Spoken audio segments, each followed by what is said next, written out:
nesse espaço agora novo que Deus tem proporcionado. Além de ser uma escola durante o dia, né, à noite ela existe como lugar de cura, de transformação para todos aqueles que têm se colocado, né, nesse lugar de realmente ser curado por Deus. E Deus tem ministrado aos nossos corações toda quinta-feira que a gente tem se reunido aqui, que tem sido uma bênção, né, na minha casa, na minha família. E eu estava em casa agora, lendo a palavra, e veio muito forte. Queria que vocês abrissem comigo o livro de João, capítulo 12, versículo 24. Nós já estudamos sobre o livro de João, né?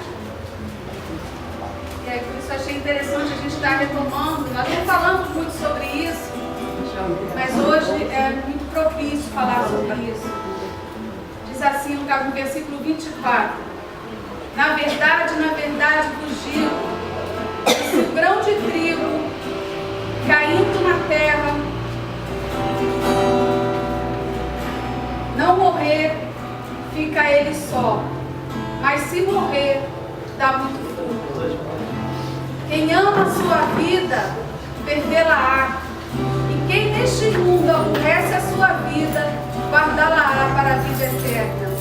Se alguém me serve, siga-me, e onde eu estiver, ali também estará o meu servo.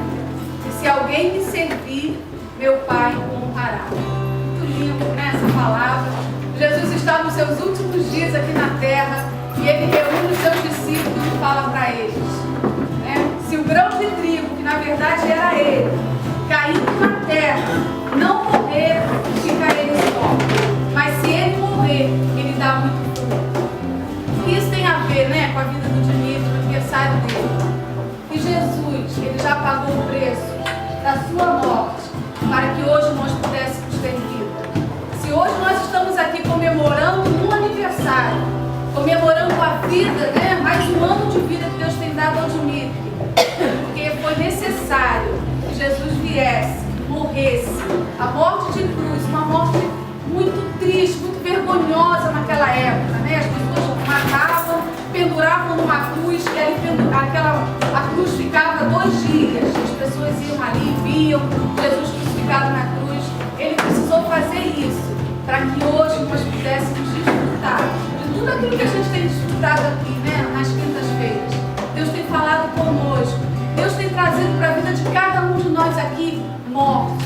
Não morte física, né, mas morte nas coisas que a gente precisa abrir mão. A palavra diz que quem ama a sua vida, perdê-la-á. E quem neste mundo aborrece a sua vida, guardá-la-á para a vida eterna. Né? E que nós desejamos para Dimitri, meu marido, né, que Deus possa suprir a todas as necessidades dele, suprir por completo. Que ele não venha esperar de mim, né? Porque quem espera das pessoas fica frustrado, porque eu não tenho nada. Mas Deus é aquele que pode suprir todas as necessidades dele, né? E que ele possa me usar, que eu possa ser uma bênção, um canal de bênção para a vida dele, para que ele possa continuar crescendo, né? Eu quero poder ajudar, ser uma ajudadora nesse lugar também, não só na escola, mas nesse lugar, para que Deus possa, né, ser glorificado. O nome dele está acima de todos os nomes, que é o que nós desejamos, né? Que ele apareça e cresça através de nós, através da nossa vida. Diz assim: se alguém me serve, siga, e onde eu estiver, ali também estará o meu servo. Significa que aonde Dimitri estiver, ali vocês estão vendo Jesus. Aonde eu estiver, ali tem Jesus. Uma pequena pessoa, mas que está representando Jesus, né? Como se a gente fosse representar uma pessoa. A gente fala assim: olha, você vai para tal lugar, você vai representar o Dimitri numa festa. A pessoa, ele vai, mas ele vai representando o Dimitri numa festa. Assim Jesus falou para a gente: vocês vão ficar aí, mas vocês vão me representar, como se fosse eu aí na terra. Eu já morri para que vocês agora possam ter vida. E vamos, né, parabenizar Dimitri. Agora nós vamos entregar a mão para eles.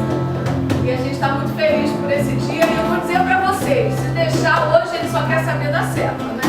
A escola já não tem mais tanta importância. Esse lugar da célula para ele trouxe muita vida, muito prazer, né, para ele. Eu quero agradecer a presença de todos. Boa noite.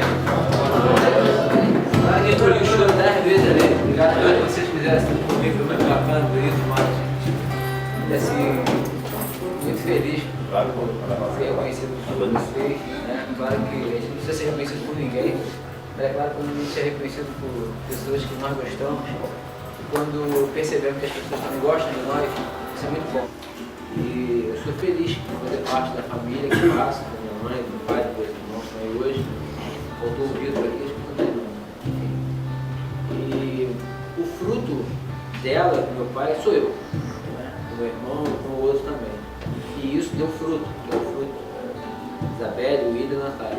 Então nós somos fruto, né, dessas bênçãos aqui. Estive orando pelos meus pais muito, né? Eu sempre fiquei muito surpreso deles estarem aqui hoje. Também uma surpresa muito grande. Ver Felipe aqui na célula, para mim, falei, não, tu vai vir hoje, vou ficar na célula, porque é teu aniversário, eu vou ficar contigo aí. E eu fiquei assim, feliz, né?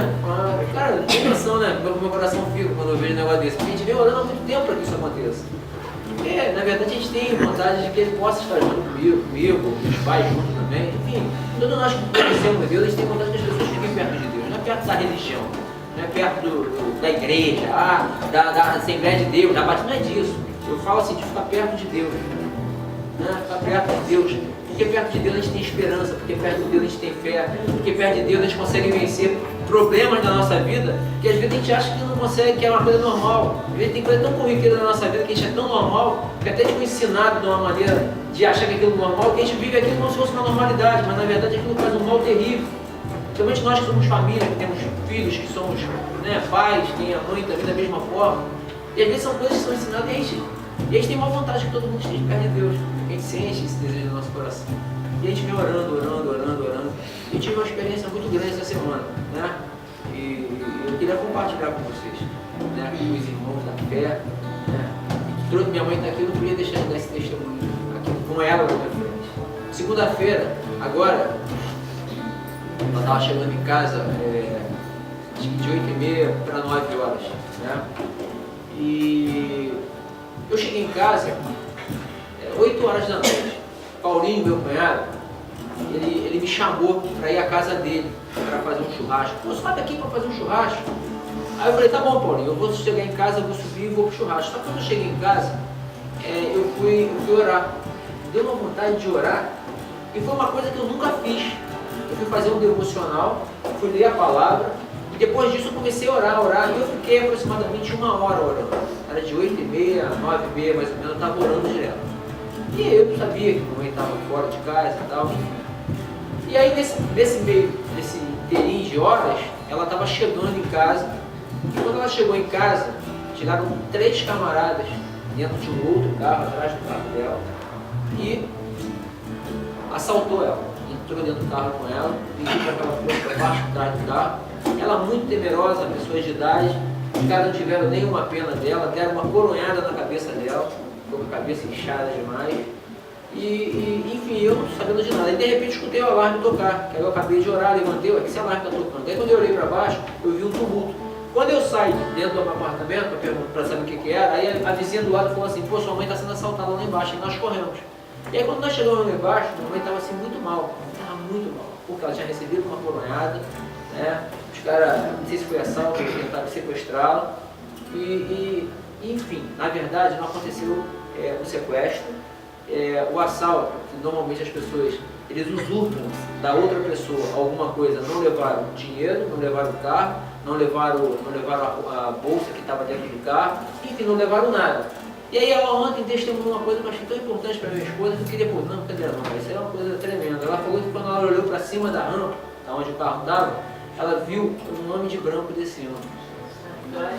Ela falou isso para minha esposa. E ela falou que quando os caras viram esse homem de branco, eles não ficaram dentro do carro, eles saíram correndo do carro. E aí eles foram embora e não assaltaram. Claro que ela emocionalmente ficou muito abalada, mas minha mãe é uma mulher assim de ferro, né? Ela recupera muito rápido. Aí eu fui pro hospital, fiquei até quase 2 da manhã com ela. E aí quando eu saí do hospital, o Felipe perguntou, o Vitor perguntou assim, amanhã você vai trabalhar, homem? Amanhã eu estou inteira do meu trabalho trabalhando outra vez. Eu acabei de pedir isso para vocês, eu queria dizer que Deus deu um grande livramento para ela, a gente pode dançar uma de palmas para Jesus.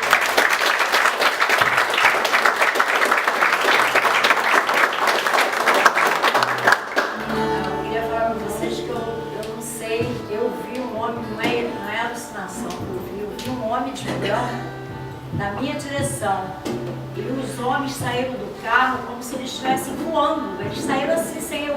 Quando eu olhei para um lado e para o outro, eles não estavam mais no carro, e estavam todos dois com revólver na minha cabeça. Fiquei com um mochão na perna, como também me deram apoiado na minha perna, né? E Dimitinho, quando desceu, falou assim: mamãe, eu estava nesse momento de joelho orando por você. Quer dizer, eu acho que foi assim um livramento muito grande. Não é o primeiro livramento que eu tenho de Deus. Acho que já é o quarto. Coisas importantes. Abra rapidinho a Bíblia no capítulo 19 de Atos. Capítulo 19 de Atos. Versículo 25. E no versículo 25. Alguém pode ler? Aos quais, havendo-nos ajuntado com os oficiais de obras semelhantes, disse: varões, vós bem sabeis que deste ofício temos a nossa prosperidade. Amém. Esse capítulo é mais um daqueles que nós estamos estudando no momento da história onde um homem chamado, sabe quem? Você leu? Sabe qual é o nome desse cara que está falando isso? Demétrio. Demétrio. O nome do cara. Não era Dimitri, não. Dimitri aqui. Demétrio estava lá. E esse cara dentro da história, na verdade, ele estava passando por um momento de dificuldade para os empreendimentos dele. E aí ele coloca isso para os ourives da época. Ele começa a falar dele. E aí ele relata exatamente isso. Esse cara que está vindo, que está falando desse Deus, que está todo mundo se convertendo, esse cara está acabando com o nosso bem-estar. Eu fiquei pensando muito nisso. Porque Paulo, na verdade, o apóstolo Paulo, ele veio trazendo uma informação e trazendo um momento para Éfeso de cura, de libertação. Ele veio trazer uma palavra para aquela comunidade ali local de uma vida nova, de uma vida diferente, de uma possibilidade de não viver mais escravizado e nem subjugado, mas em encontrar Cristo e poder ser livre. E aí tinha esse camarada chamado Demétrio, que ele era um ourives e ele fazia miniatura de um templo e de uma deusa chamada Diana. E ele vendia muito porque todo mundo da época, né, se voltava para Éfeso, comprava as miniaturas do templo, comprava uma imagem de Diana. Olha que eu não queria me deter na Diana nem no templo, eu queria me deter nele, porque ele não se importou com o próximo e nem se importava. Por isso que ele fala assim: poxa, quem é esse cara